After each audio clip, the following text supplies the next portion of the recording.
We're on the brink of war with China for various reasons. I hope we make it to 2050. The demographics is as I describe it. And by the way, them losing doesn't make us winning. So I think you're in the part of the cycle where you've had the tightening and the dominoes are beginning to fall. And I think that that's going to produce more problems. The most important thing is to have this basic, well-diversified portfolio is important. Hi guys. Welcome back to the channel. If you are new here, my name is Menelik, and in this video we are doing another reaction to a podcast. And in this podcast, the guest of the video is Ray Dalio. Ray Dalio is used to be a hedge fund manager. He is one of the most richest men in the world, worth a couple $billion. And then in this video, he's probably going to talk about economics. He's probably going to talk about money, debt, and he's going to talk about the new world order, which is basically the fact that we are changing power in terms of like currency, and then that comes with some economic changes as well. And it's better to understand it. I've followed Ray Dalio since 2020. I watched one of his videos. I'll put it somewhere here. It's a video about how the economic of the world works. So he talks about what economics is, what is money, how it works, how it is printing, where its value is coming from, etc. So he talks about those stuff. Then he wrote a book, 2 books on the subject, which one is Principle, about principle for successful life, principle of things that you want in your life. Then he wrote a second book about the new world changing order, which he talked about change in currency, change in economics, and how to get ready for those events. And right now, I think it's a good time for this kind of video because we are right through those economical changes. If some of you that have been on the channel for a long time would have probably known that I also do currency trading, forex trading on the side. So I'm closely related to the market, and I understand a little bit what is going on behind the normal inflation news that we get. So I think that will be a good video to watch and something good to learn from. So if you're new here, if you are new here and then you enjoy the video, you get some value, please like, subscribe, and then comment, give us your let us know what you think. And then, without any further ado, let's get to the video. 2 years ago, you made some predictions about the future for America and the global economy. How accurate do you think you've been? Uncomfortably accurate given the whole picture, it's like watching the movie. Oh, by the way, the link to the original video will be in the description. I see someone the other day says that, oh, I use a video and I don't post the link to the original video. It's in the description. I always make sure it's in the description. I don't even hide the name of the channel. Like I said, it's an interview. I watch it. Those are things that I watch on my free time as well. So might as well watch and give a reaction to that, give you guys what I think about it. And then, you get aware of that channel, and you may go watch the original video on the channel, follow the guy. It's a good stuff, So just a quick reminder for that. It's in the description. For over and over again, maybe I should explain. For about 55 years, I've been a global macro investor, and I learned that many of the things that surprised me never happened in my lifetime before. So when I would see certain things happen that were like that, I would go back in history and study prior periods. Studying, for example, the Great Depression allowed us to anticipate the financial crisis in 2008. Anyway, there are 3 big things that I observed happening that didn't happen in our lifetimes, but happened during the 1930 to 45 period. And they are the creation of enormous amounts of debt and the printing of money to pay for those debts, and it having its economic effects on inflation and growth. The second is internal conflicts over the largest wealth gaps we had since then, values gaps, and the rise of populism of the right and the left. Those conflicts, again, largest since that 1930 to 45 period. And then the rise of a great power, producing a great powers conflict internationally, with the rise of China as a great power, challenging the United States and with Russia. So the great power conflict, that also is the most that's happened since the Great Depression. So because those three things are happening now, and I didn't study them, I went back and I needed to study the cycles, what's happened over longer periods of time.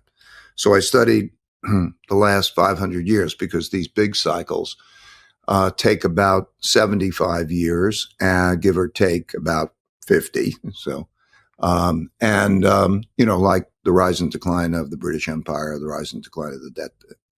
And that dynamic I shared in the book, and I also shared it in an animated video, which is called The Changing World Order. And that creates a path. Now, it's not just because they repeat in this way, but one can see the cause-effect relationships that are happening. And so that has pretty much transpired according to script. We can get into those pieces, but I'd say those are the three main ones. There were two others that had big effect that I paid more attention to, that I'll mention. One was acts of nature in the form of droughts, floods, and pandemics. They were very disruptive when they happened, killed more people and toppled more empires or orders than others. And then also, of course, over a period of time, there's learning and producing new technologies that raises living standards. It's raised per capita income, life expectancy, and so on. But those five factors transpire in ways that we've seen before to create this big cycle. And it's if we can look at the cause-effect relationships, that's what I want to pass along, because I'm 74 years old and I'm in a phase in my life that I want to pass along the things that are of value. And I think this is an important thing. But yes, it's transpiring according to script. Cassandra, yet again, unfortunately. What do you think is the likelihood of the meltdown of the dollar? Is America going to be wiped out at some point soon? I don't want histrionics, I don't want to overdo it. And I also don't want to just jump to conclusions. My goal here is to show people how the machine works, the cause-effect relationship. So I'm going to answer your question by explaining certain things. The dollar is held by countries in the form of debt.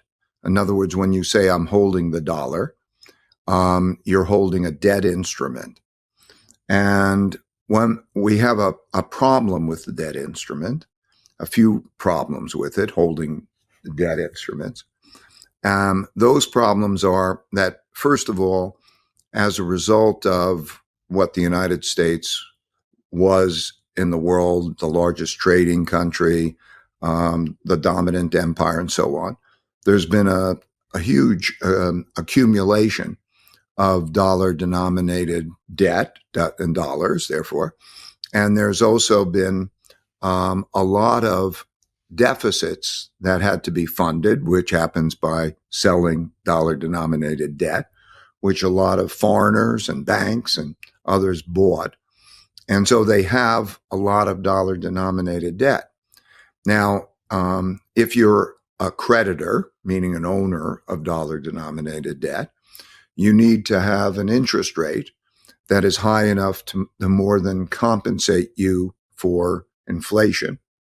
And so the production now of a lot more debt and them having a lot of debt, and then also sanctions internationally, which means freezing dollar-denominated debt, all have created a reduction in the demand for dollar-denominated debt.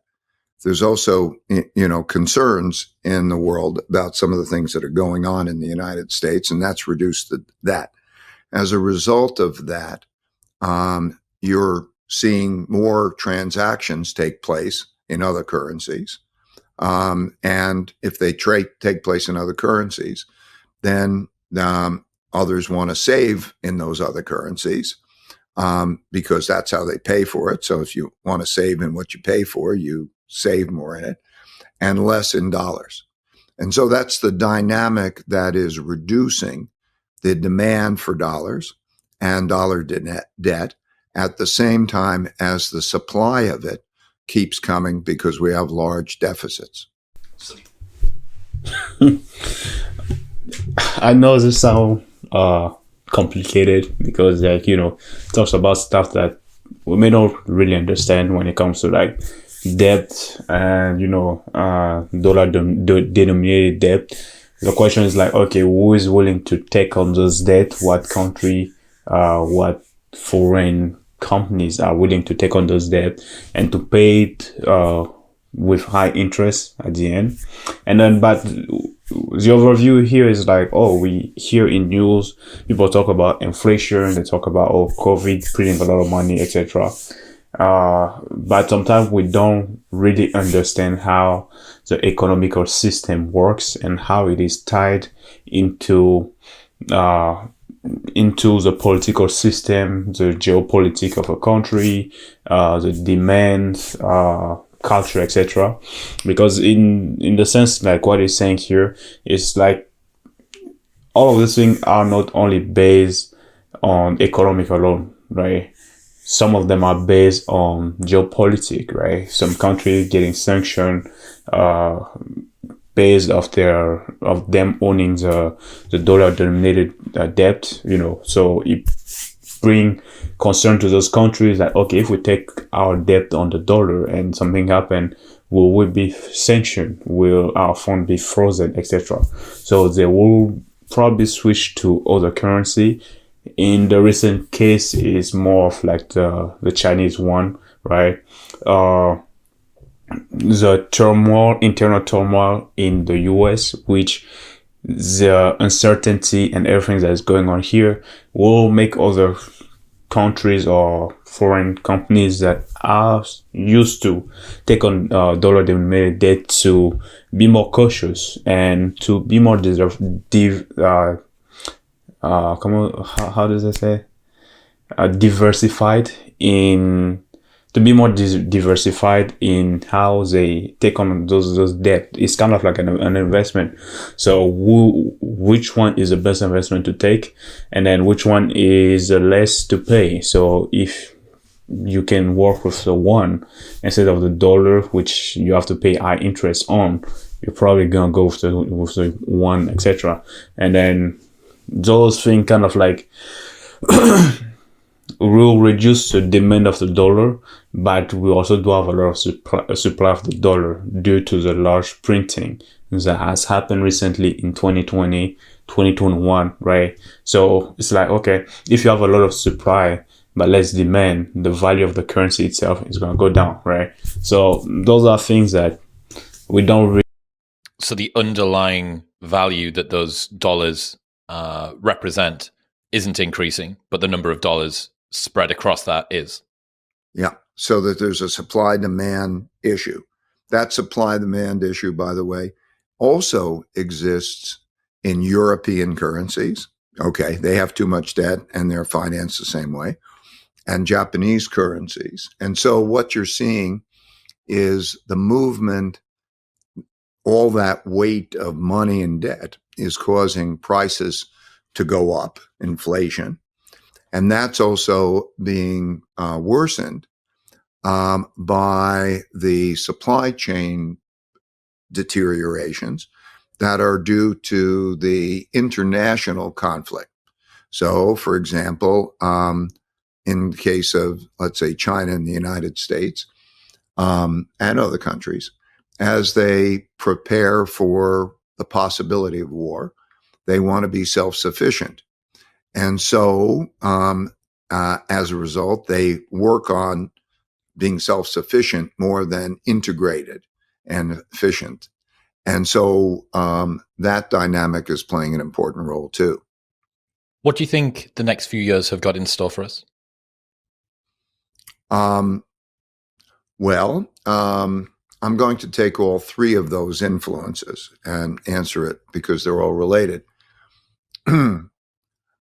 There's a business cycle, or a short-term debt cycle, I call it, that, sort of recession to recession. And the way it works is you have a recession and weak economy, central banks stimulate credit growth. Credit gives you buying power. You go out and buy, the economy picks up, and then that continues until you start to have inflation. Then they tighten monetary policy, and then the economy weakens and it goes into the next recession. Since 1945, when the New World Order began, in other words, we had the currency and also the American World Order beginning in that, we've had 12 and a half of those cycles. They typically last about 7 years, give or take about 3. And so we are now about halfway through this cycle in which they did the stimulation, inflation rises, they tighten monetary policy, and we're in the phase of the cycle where there's going to be then the cracks occurring and the negative impact on economic activity and the like. And it's going to be more difficult than normal because there's so much debt outstanding, and we're, what we just talked about. So that is likely to happen over, let's say, the next year and year and a half, which means that it will take us in through the elections. And what we have is a situation where the second of those influences, the internal conflict influence, is bad, and you have a lot of populism. So populists are people who will fight to win at all cost. They're not compromisers. I will fight and I will win for you, and the rules be damned, compromising be damned. And so you're going to have a political situation in terms of, that kind of environment. It's a bad time for that, but it'll end up paying an impact on the nature of the elections, I think. And then you have the international conflict. We are much closer to a big conflict, a war of sorts, either a sanctions and economic war or even possibly a military war with China. And because of the politics also, that will be pushing its limits too, because there are the one thing that most Americans are united on, and both Democrats and Republicans are united on, is anti-China. And as a result, and they all want a strong man or woman, strong person on that. And so I think you're going to see pushing of the limits there, and that becomes a dangerous set of circumstances. So I think that if we take the next, let's call it 1, 2, 3 years, I think that those are going to be riskier years. Okay, like I just said, those things are all tied up, economic and politics, right? And the geopolitics between countries, international conflicts, etc.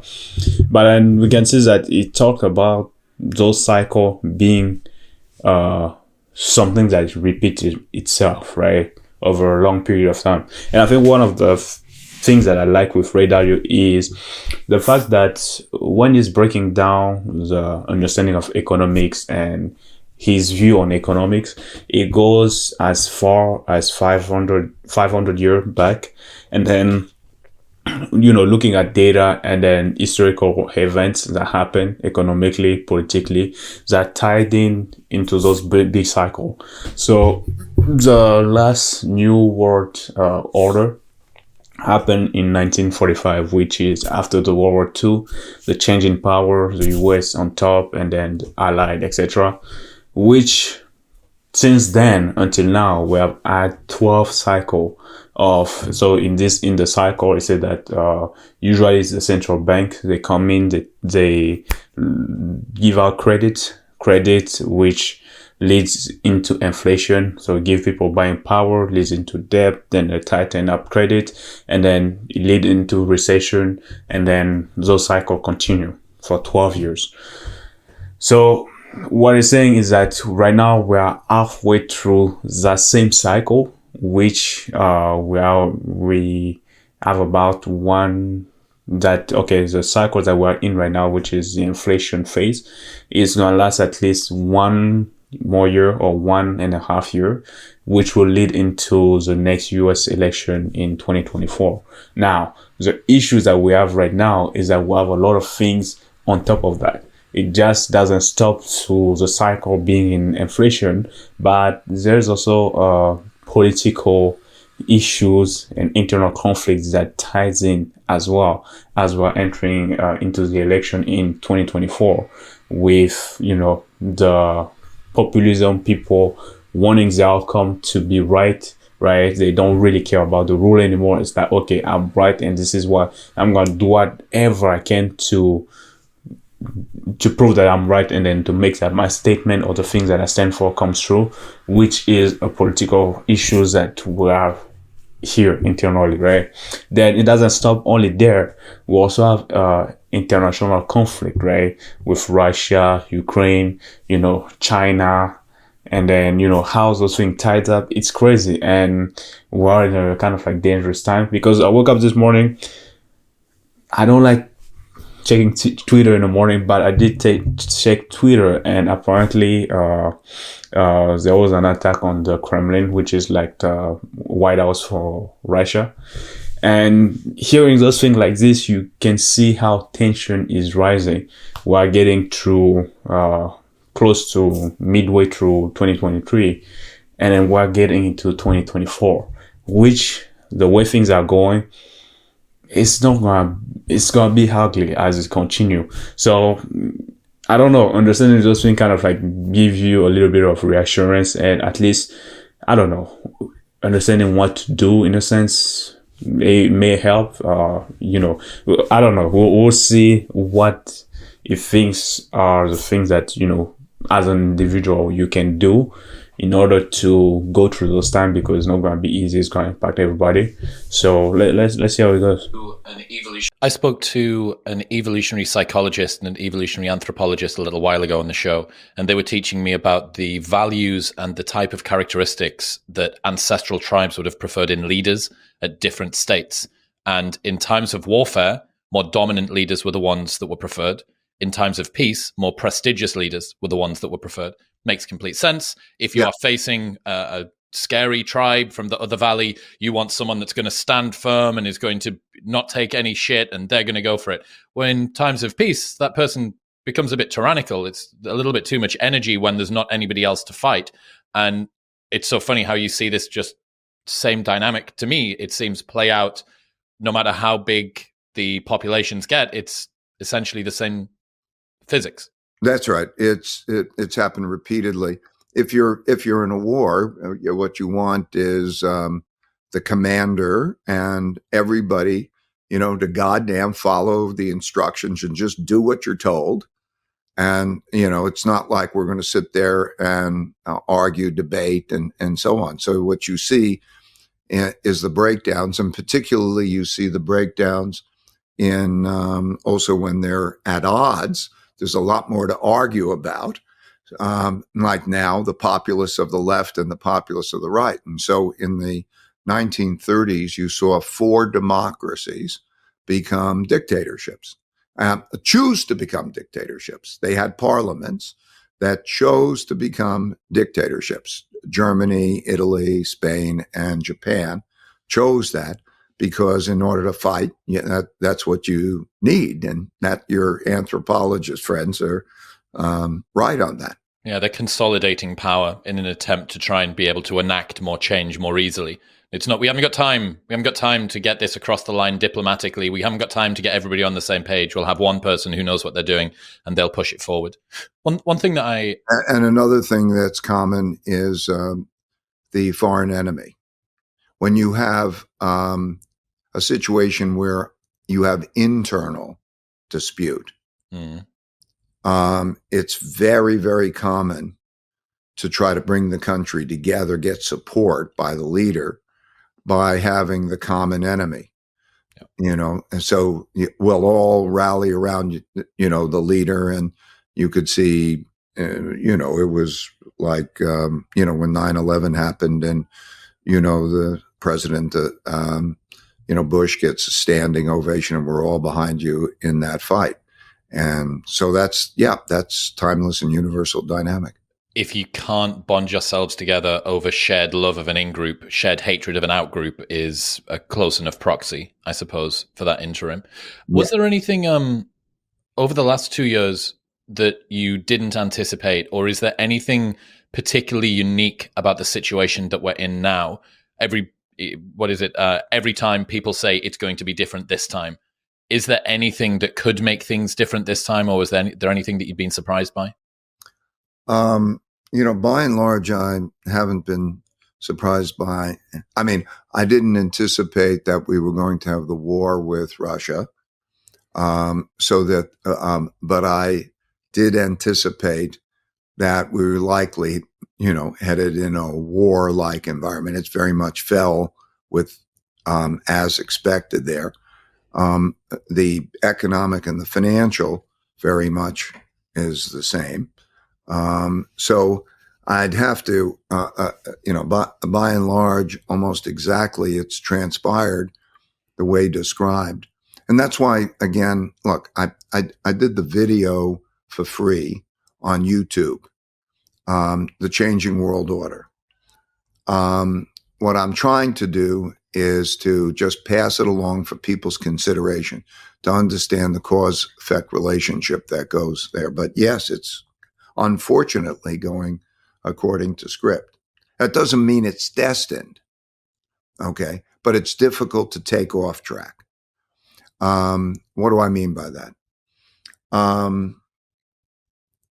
Each stage is the logical consequence of the stage that preceded it. So let's take the existing situation.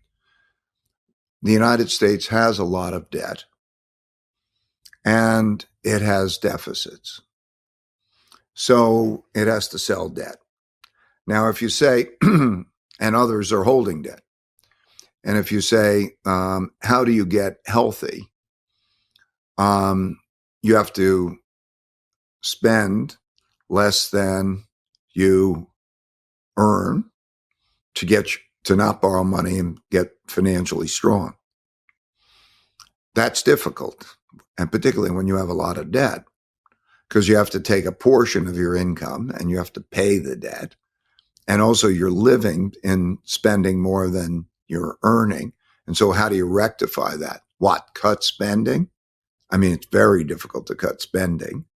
Or raise income? That's not easy. So cut spending? What do you cut? Okay. So we're living in a world now where policymakers don't think, how much money do I have to spend and what should I prioritize it on? They think, how much money do I need to spend without regard to how much they have?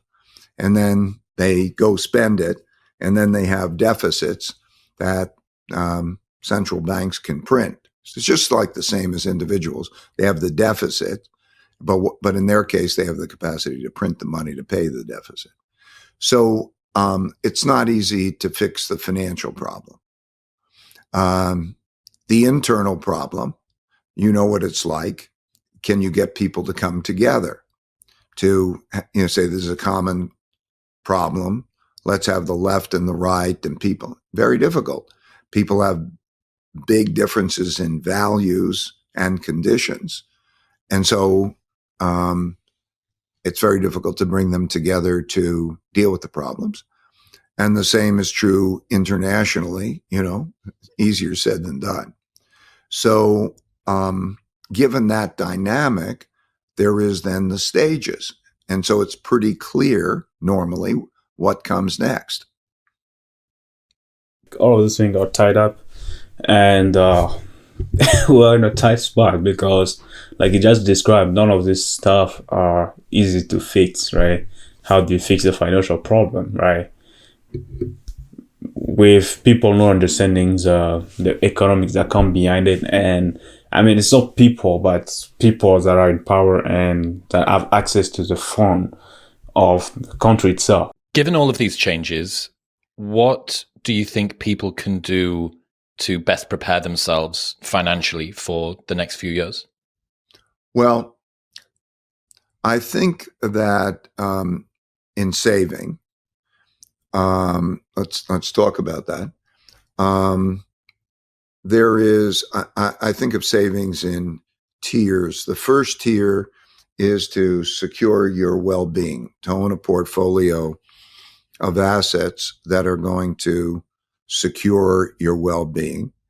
And then after you have that taken care of, then you can go to the next level, take more risk, and so on.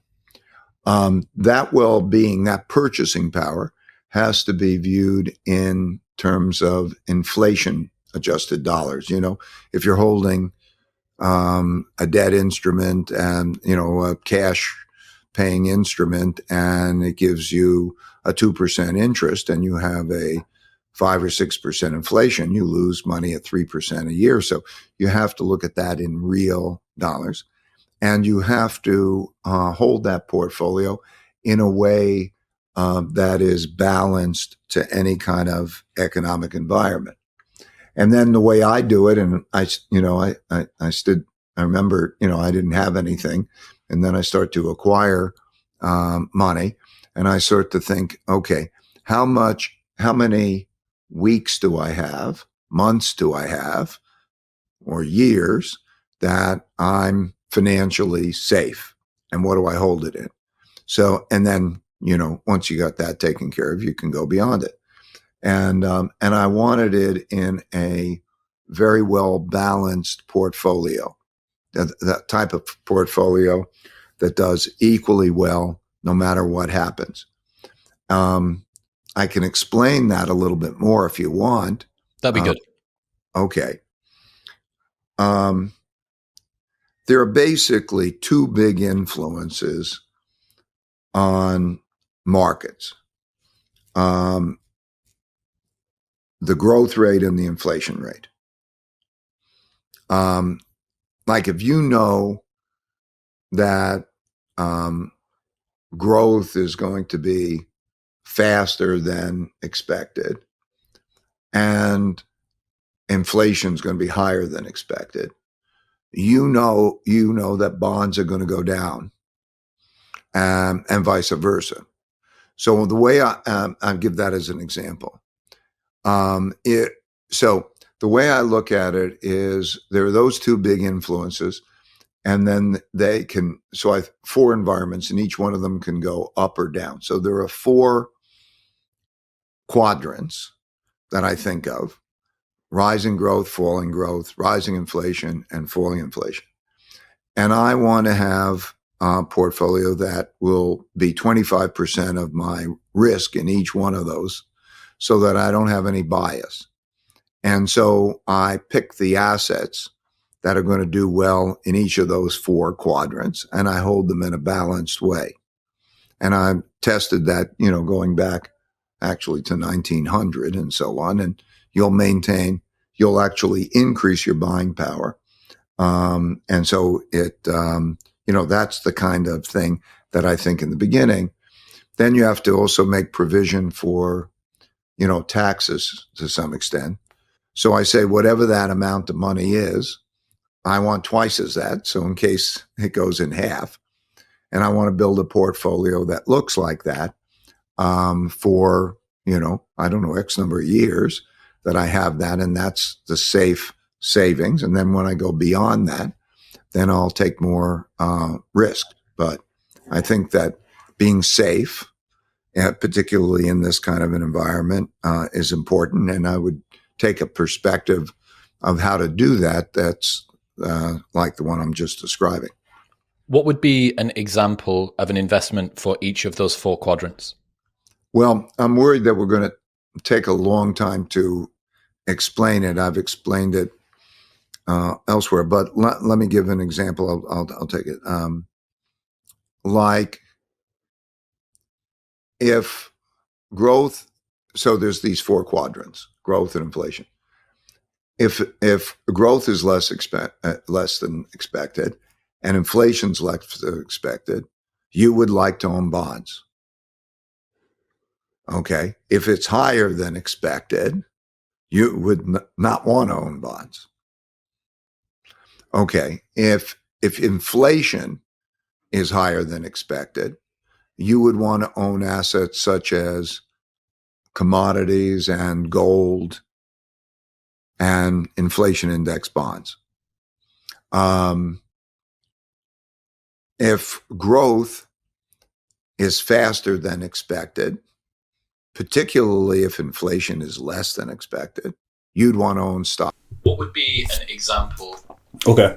On these topics, I know that he's talking about saving and investment, which also may sound a little bit complicated, but there's a book that I read, I think, a year or 2 ago. It's called The Baby Step Millionaire, which is mainly based on like sound advice when it comes to finance and money management. It's basically courses on money management for people, normal everyday people, making millions of dollars or 100,000, but the leaders that you are making, how can you manage it in a way that it can be valuable to your living, to your daily expenses over a certain amount of years, so that in the future you have enough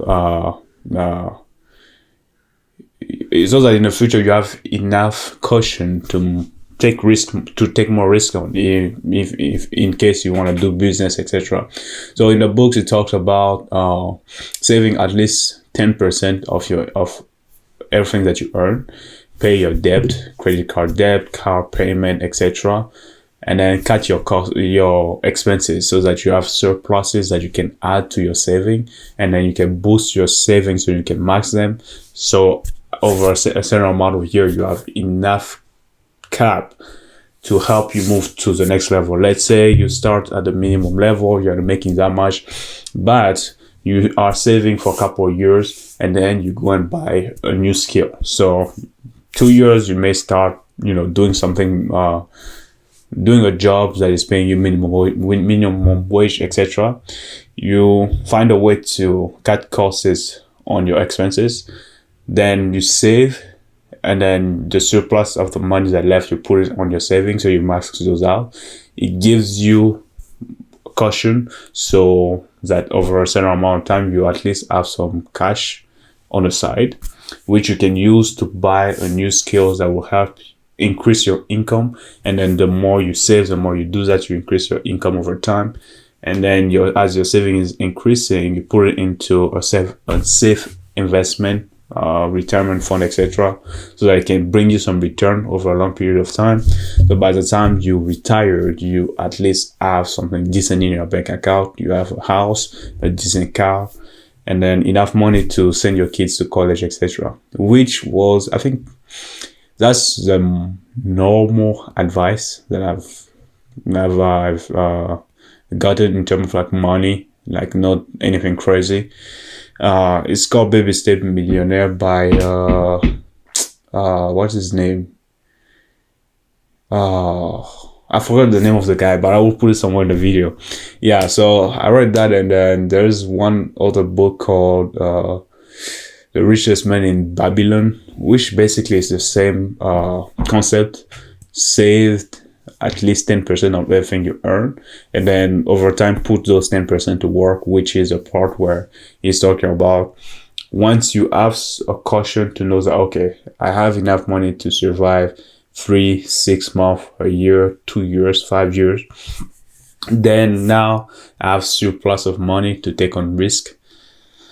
And then maybe those risks will bring me more money, right? In a sense, okay, I have surplus of money, so I'm going to start a business, entrepreneurship to make more money. Maybe it works, so I don't have to work at my job anymore. And I focus on entrepreneurship, which has a broader outcome, right? It can bring me more money than expected. So, it kind of like those are topics that we need to learn on. It's not really talked about, and it is a good big thing to touch on. So basically, for this economy right now, the stuff that you want to hold, if you want to invest your money and save it for long term, it will be commodity, it will be gold. Those are the stuff that you can go into, right? I think commodity has stuff like corn, silver, soybean, etc. Those are commodity. So, things that people use, commodity like timber, things that people actually use to do stuff. Those are what you want to put your money on. So I guess with growth, it's like a country growing, and then economic growing, industry coming out, technology, etc.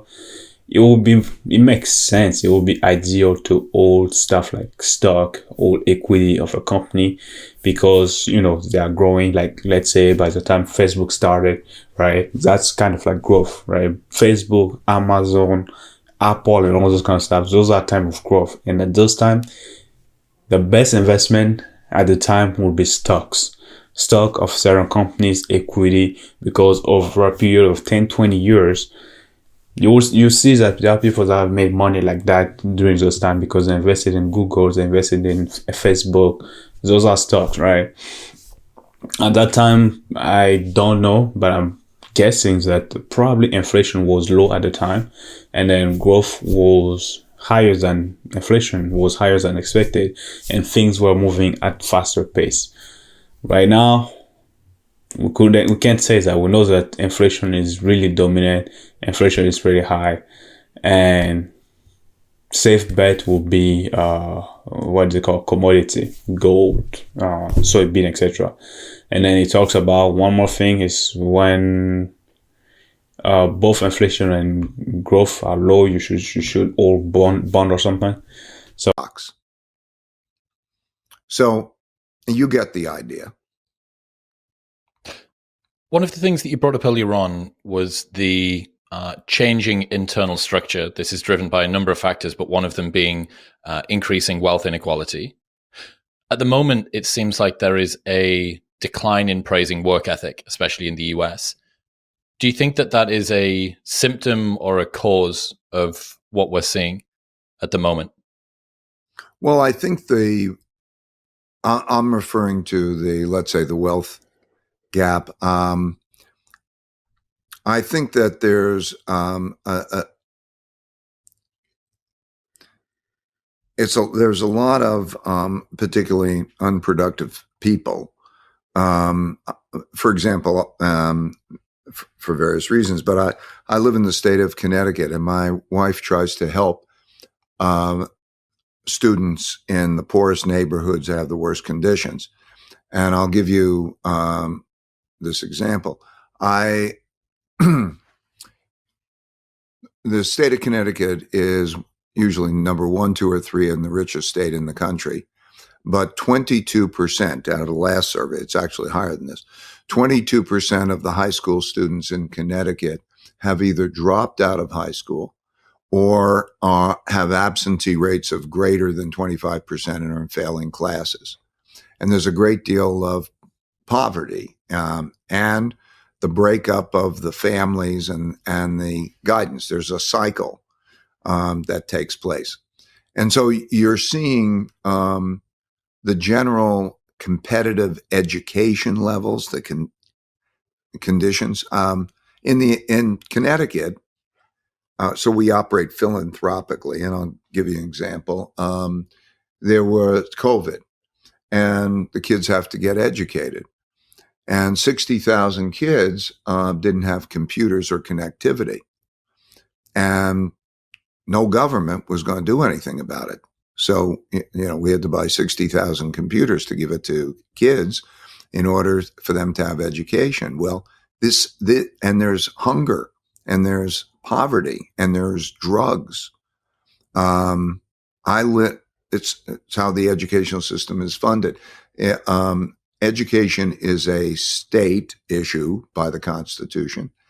And then within a state, it's a tax, typically within a state, it's a tax district issue. So I live in Greenwich, Connecticut, which is it's a rich town. And the public education gets about $24,000 per student. Last number I looked, it's probably higher than that now. Gets $24,000 a student. Up the road at Bridgeport, Connecticut, 10 minutes up the road, they get $14,000 a student because there's no tax base. And they need it more. They need more money because, the expenses of raising a kid are you also have to get them the computer. You've got to get them the food, the clothes, all of those things. And they have less food, less clothes, all those things. So, but in any case, what you can see is the education test scores and measures of how we're doing in education relative to other countries have declined. So part of it is education and circumstances. Part of it is drugs. Part of it is, there are lots of parts of it. And then there's a certain element of it, which, let's say because of COVID or other reasons, that people have moved around and say, I don't have to work as hard anymore. So, just for example, the change in the attitudes of restaurant workers, okay, I found another way to live and so on. And that's playing a role. Of course, also people, as the baby boomers are older, they drop out of it or they want to retire earlier, and they do. So there are a number of factors that affect, this kind of set of circumstances. The wealth gap is very much due to a self-reinforcing cycle in which if you earn a lot of money, you can afford to take care of your kids' education. You can raise them in a better way. If you don't earn a lot of money, you don't have that privilege. So, so all through history, during those such times, wealth gaps have increased. So you look at the cycles. You have a new world order, like in the 1850s, you have the Civil War, and then you have that. And then you have new technologies and inventing. You have the Industrial Revolution take place, and things go great. But what it does is it also increases the wealth gap. Some people make a lot of money, others don't. And it also increases the level of indebtedness. And you make the turn of the century, then you see big conflicts over wealth. You have the Panic of 1907. And so what you see is the Industrial Revolution turns into what's called the Gilded Age, in which there are very rich, decadent, while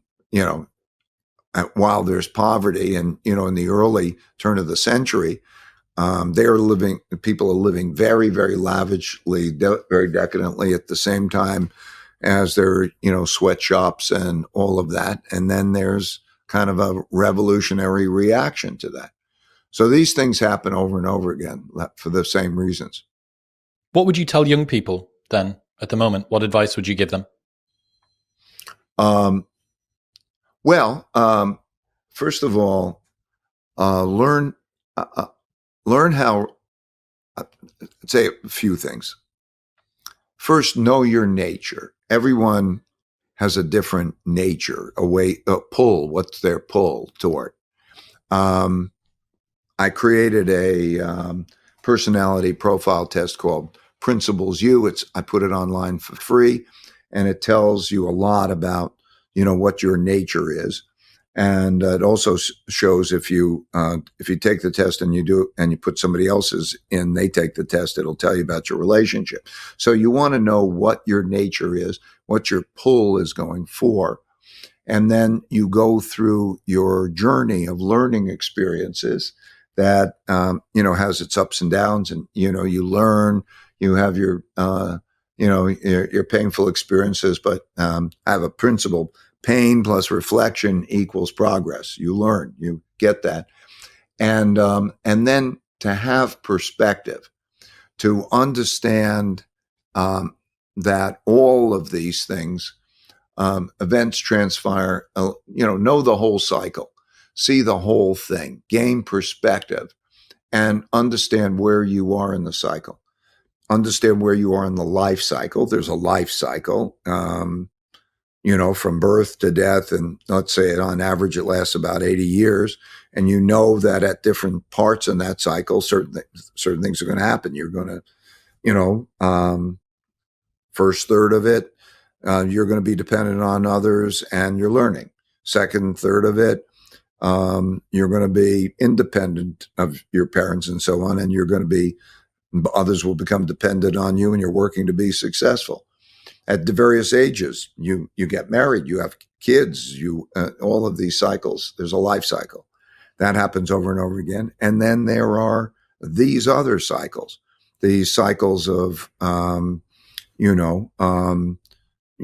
let's call it almost from war to war, whether that's a internal war to changes the internal order, or an external war that changes the external order.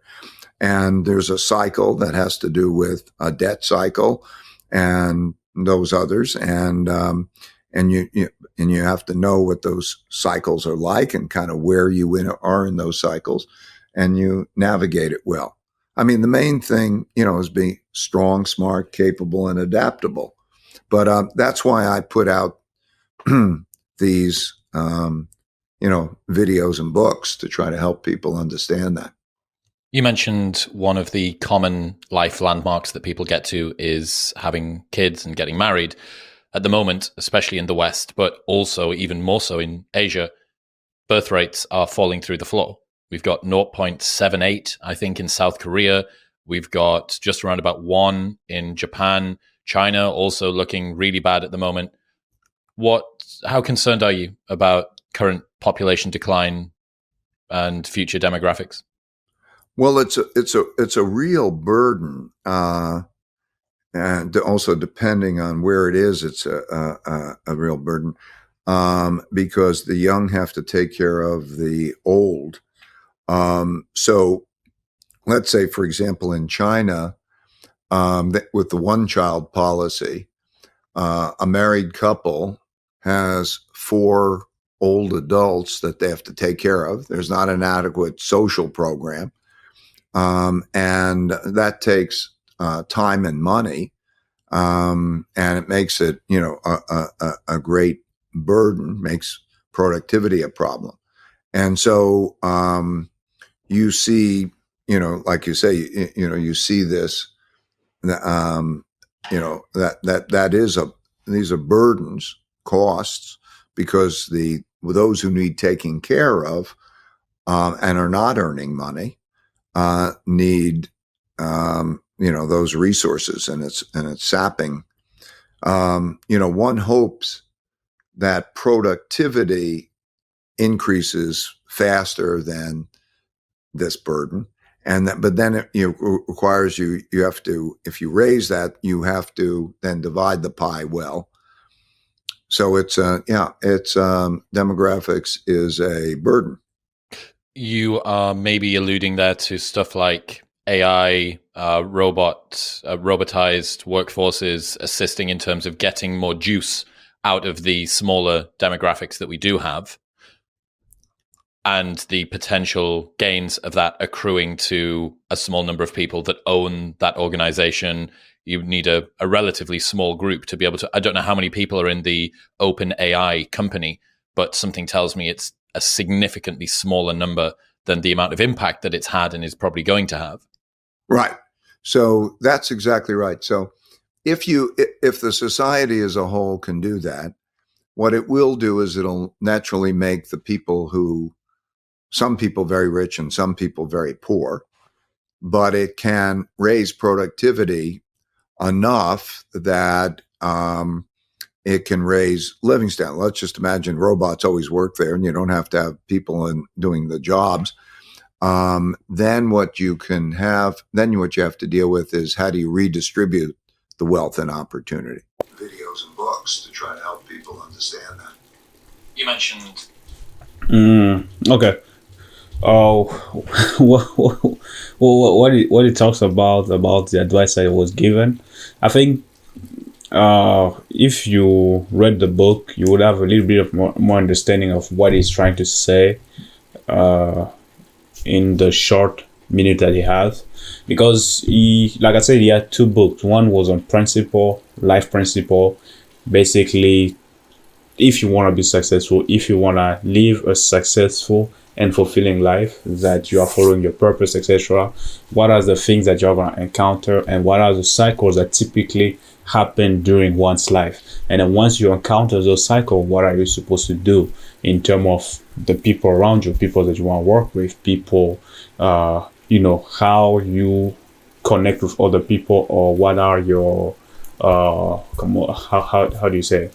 What are your, how you synchronize with other people, how you are wired, right? Some people may be passive, some people may be extroverted, etc. How does that play in the role to your success, right? You will have different cycles within your life, from the beginning when you're a baby till in your 20s, late 20s, where basically those are just learning phases where you're learning from other people, you are depending on other people, you survive based on someone else, your parents or whoever that is sheltering you.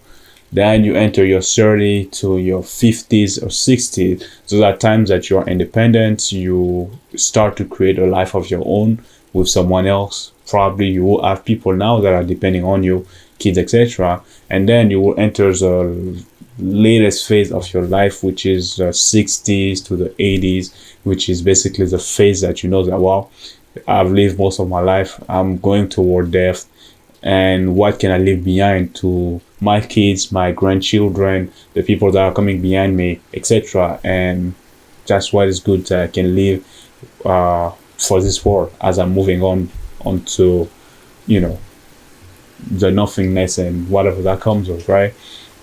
So he kind of like talks a little bit about that, understanding those cycles, but he also talks about those are like internal cycles that has to deal with the individual. But there's also the external cycle, which has to do with the world, with society, with history, with politics, with economics, that affect the individual as well. So as you are living within your country, within a society, there are cycles of economics, of war, of politics that is driven by human nature. We tend to do those things through cycle, because it's not the same people that are here today that used to be in 1940, 1939, that was going through all of those wars. It's different set of people, but those people have something in common, human nature. We're driven by greed, we're driven by a lot of human characteristic, right? The tribal characteristic, wanting our vision to be pushed forward, disagreement, the us versus them, etc. So that create conflict on an internal level within a country or within a culture, and on an external level, which is a country versus a country, and international, which is like, okay, different country coming together, fighting different countries. And then how those things affect money, affect economics, affect your day-to-day life, right? Because you may be in times that everything seems to be crazy, like the world seems to end, but probably you are living in a time of one of those big cycle, and things are going bad. And then if you look back long enough, you'll realize that something like that happened long time ago, I just didn't know about it.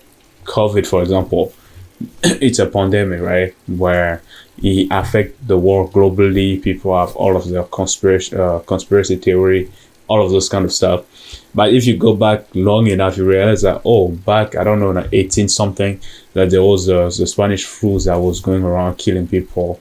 But because we didn't know what was going on, we didn't know the disease, we didn't know how to fight it, it created fear, right? It created a lot of damages because people didn't know. But over time, you can learn from those data, from those history, that things like this tend to happen for a certain period of time. They repeat themselves. Maybe it's the things that's happening today may not have happened 10 years ago, 20 years ago, 50 years ago, but maybe 200 years ago, this kind of stuff happened. And there are people that deal with it. So sometimes that it's okay that those things are going to come and pass. Just what can you do during that time to move forward and then to live a successful life? You don't know how long that's going to last, and you don't want it to give you to cut your life short, right? So in a sense, too, it's one of the common life landmarks that people get to. Because, as I say, it'll be concentrated in some, and others will lose jobs, and there's more productivity for the whole, but you have a distribution issue. Are you familiar with Nicholas Eberstadt? Do you know him? He wrote Men Without Work. No. He came on the show. He came on the show last week. I think you'd be really interested. The book's very, very short, and he's discovered this odd cohort of men that are lurking inside of the unemployment statistics. There's 7 million men aged 22 to 55 in the US who aren't working and aren't looking for work. Only 10% of that number are students.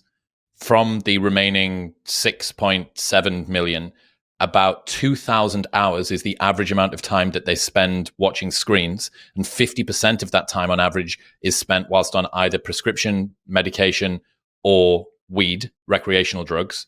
And 2/3 of those men are living in homes that claim at least one disability benefit. So basically, lurking inside of the low unemployment numbers is this cohort of prime working age men who don't have a job and don't want a job either.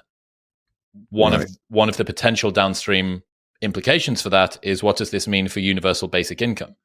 That if these men are able to be supported by social welfare, but they're not going out and enacting poetry, staring up at the stars, speaking their truth forward and dealing with the existential pain of living in a good way, this doesn't seem like they're flourishing particularly. And given the automation that's potentially coming down the pike, I wonder what that means. Well, I think you paint, or he paints, an accurate picture, and obviously it's not good. As my wife was describing when she was dealing with that population, now it's very common for kids to come to school high, and then they have at what ages? Oh, young ages, 10. Wow. Okay. Well, marijuana is readily available. And so, yeah, we have a number of these issues. We've brought China up a couple of times. And I think, based on what I know about your work, the conflict between the USA and China, as China the ascending new power that may be overtaking the USA. However, we do have this perhaps unprecedented demographic collapse that China's facing. The best predictions that I've seen suggest that it's going to go from about 1.1 to 1.2 billion now to about 650 to 700 million by 2050. So it's pretty much getting chopped in half. Does that change the way that the world orders change moving forward? I think the main thing with China right now is, we're on the brink of war with China for various reasons. I hope we make it to 2050. The demographics as I describe it. And by the way, them losing doesn't make us winning. Just so we're look at that, we hope everyone gets better. And the world economy, we hope everybody has a better way. Everybody loses in wars. And so, that's their set of circumstances, and it'll be what it'll be. I think the most important thing is, how do we deal with our circumstances? How do we become strong and healthy, financially healthy, productivity healthy, and so on. So, we could talk about the demographic problem in China, which is just what we talked about before in terms of, does robotics and productivity and all that make up for that? I don't know. But I really think we're projecting too much on the outside world. Okay, what do we do with China? Of what relevance? Well, we trade with China. We don't have to go to a military war with China. I mean, why would we shouldn't do that. And then if that's the case, what's the problem with them growing? Okay, but it's not very much, okay, let them grow and invent, and let us grow and invent and share the inventions. That would be good.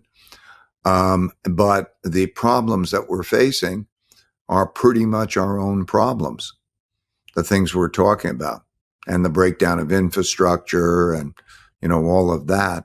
So really, I think we should focus on that. And, maybe their demographics is a big burden or not. They have other big burdens too.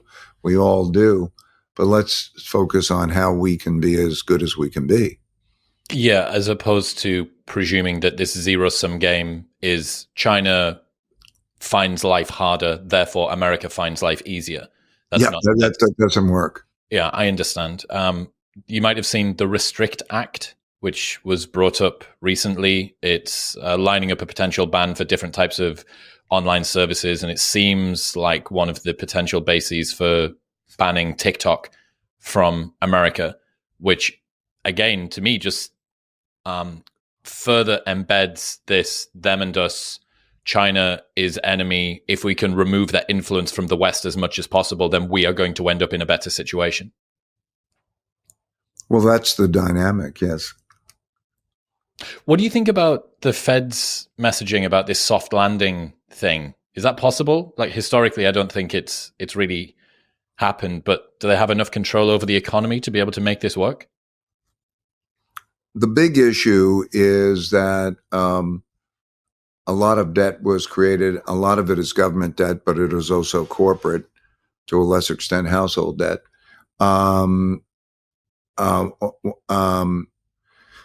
So if you look at the Silicon Valley Bank issue, it's not so much their issue as much as a worldwide issue. And what happened is that, what's a bank? A bank takes in deposits, and then it takes that money and it invests it in things. And so they bought a lot of government bonds that had a higher yield than they were paying out in the deposits. There's a tightness of monetary policy, and those yields went up and the bonds went down in value. And then the amount they have to pay out went up in value. And so they went broke. And that is happening all over. That happens not only through banks as a whole did a lot of that, but insurance companies and so on, all around the world. Same sort of thing happened in Europe. Same sort of thing happened with Japanese companies, even buying US dollar bonds a lot. And so you have, if you were to mark those to market, you would have a terrible calamity. But what's going to likely happen is they don't want any more of those bonds, and we're going to have to sell more bonds because we're going to have a deficit.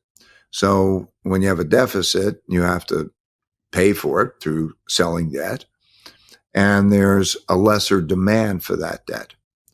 And I think that creates, a problem in which either interest rates go up or the Federal Reserve's got to come in and print. And this is a problem that exists also in Europe with the European Central Bank, the Bank of Japan. How we can be as good as we can be. Yeah, as opposed to... I think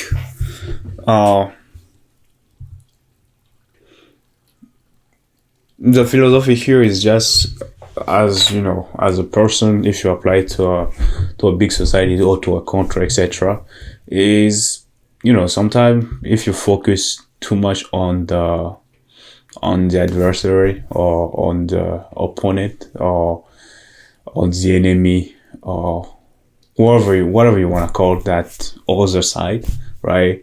You become reactive, right? You become reactive. However, if you focus on yourself, on building and fixing your own issue, you become innovative. By the way, this is a quote that I add on the t-shirt, the merch, so you guys can go get it. But I read the quote the other day and I really like it. The fact that, focus is important. If you direct your focus on the wrong thing, it can lead you to destruction, and then if you direct it on the right thing, it will lead you to a good path as well. And I think that can be applied to an individual and to a country as well. I think it was Ray Dalio or the book on Sapiens that talked about how connected we have become, that the world that we're living in is not how do you say it? It's not an individualistic world anymore where each country for its own. We are in a system of globalization. We rely on each other to work and get better. The product that we get, like the phone, etc., they are not produced in the US. They come from somewhere else, right? And this is a level that we reach in terms of like politics and economics and demographic, etc. We can move wherever we want in the world. We can live wherever we want. You can work from a different country to a different country. We are interconnected. We exchange data. We exchange everything. So if you imagine with this kind of like connectivity and globalization, if at this period of time we have international war, like back in like World War II, etc., it's crazy. Like everything will be stopped in a sense because you won't have that connectivity anymore. If one country is like, okay, so the things that we used to do for this country, I'm not gonna do it. The other one is like, okay, no, I'm not gonna do it either. It's a full stop for everything, right? No productivity, and nobody will want that, right? I think the best outcome, to be honest, is to allow each country to grow on their own way and let that idea of the top dominating everybody else down, because as every country is growing, they want the good for their own people. So if it's always like, oh, we can't do this because of this, that's that kind of like system of like inequality, and then okay, it creates some kind of revolution and some kind of like bickering and war, etc. That's probably not the outcome that everybody will want, and I think we're doing fine, and hopefully it gets better. Hopefully things changes in the better way, and then we'll make a better decision, because I'm not seeing the good in it. In a sense that that was Ray Dalio, his second book, The New World Changing Order, where it talks about nobody wins in war, because nobody really wins, because it's just a bunch of destruction. You lose on productivity, you lose on time, you lose on life, you lose on things that you have built until that day, right? And then war come and crumble most of it, etc.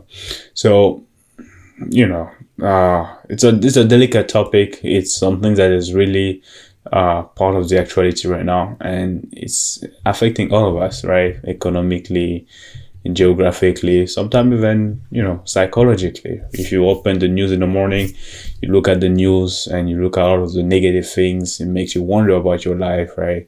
And then make you fear about what's gonna happen, etc. So it's damaging to everybody, So I didn't expect to go into this video talking about politics more than economics. But I guess this is where we're at, and this is what we're supposed to talk about. And those are just my thoughts. I'm just laying them out there. I don't know what you think about it. Drop it in a comment. And I think I'm going to stop the video for today. We're going to stop here. The rest of the video, like I said, check the original video link. It's in the description. You can watch it. And there are more content about Ray Dalio. Yeah, he got a lot of good stuff. And maybe in the future I'll make other review or other reaction to it. But for now, I appreciate you for sticking to the video. I hope you get something valuable to it. I hope the topic of this video is not too depressing. So